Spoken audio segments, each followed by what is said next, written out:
Welcome to today's episode of Heard and Seen Around. I am Rajesh Karipurath. This is my take on macroeconomic and geoeconomic data points, which I find interesting. I hope you enjoy watching it as much as I enjoyed curating it. Cheers. Economic models assume rational behavior. That was the first red flag. The forecast was revised. Reality refused to cooperate. In the national interest is the most flexible phrase in the language. Bandwidth, the polite way of saying no. People say nothing is impossible, but I do nothing every day. A. A. Milne.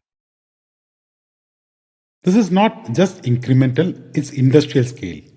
Amazon, Alphabet, Meta, and Microsoft are set to spend about $610 billion in 2026, up roughly 70% year on year.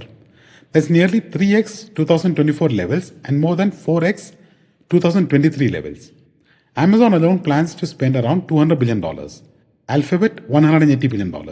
Meta, $125 billion. Microsoft, $105 billion. Each one individually flirting with record-breaking Capex. This is no longer tech spending, it's infrastructure spending. Power, chips, data centers, fiber.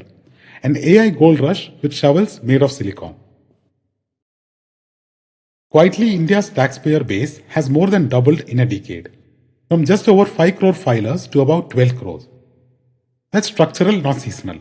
It's not just individuals, non-individual taxpayers, firms, LLPs, others are steadily rising too. Meanwhile, the cost of collecting taxes has actually fallen. That's scale with efficiency. Formalization, digitization, TDS trails. The system is pulling more activity into the net without hiking rates. Broader base, lower leakage, better compliance. 500075 isn't just a number. It's India's top-selling residential micro-market of 2025. West Hyderabad, especially around Neopolis and Kokapet, has turned into a premium property magnet. Big-ticket launches, luxury towers, and deep IT-driven demand have pushed sales by value to the top nationally.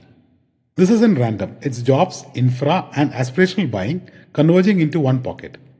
When tech salaries rise, skylines follow. The bigger signal, India's housing signal cycle, isn't broad-based frenzy, it's hyper-local strength. 750 bases. Troops in 150 plus countries. That's not a nation minding its own business, that's a global franchise management. The architecture dates back to Franklin D. Roosevelt, when America did not just win wars, it designed the operating system. Dollar dominance, security guarantees, open sea lanes. Here's a macro question. What happens when the security umbrella folds in slightly? Allies rethink budgets, trade routes reprice risk, and the dollar's privilege gets stress tested at the margin. Forget GDP for a second. Count the packages. China moved 199 billion parcels last year. That's 141 per person. India, around 8 per person. Same century, very different delivery speeds. This isn't just about online shopping, it's about logistics muscle. China's retail is 36% of GDP. Online penetration above 30%, and over 90% of e-commerce runs through third-party logistics. That's industrial scale consumption meeting industrial scale execution. India's story is earlier in the curve. Lower per capita income, lower online share but rising fast. If parcels are a proxy for middle class momentum, China is a high-speed rail network. India is still laying the track, but the platform is getting crowded.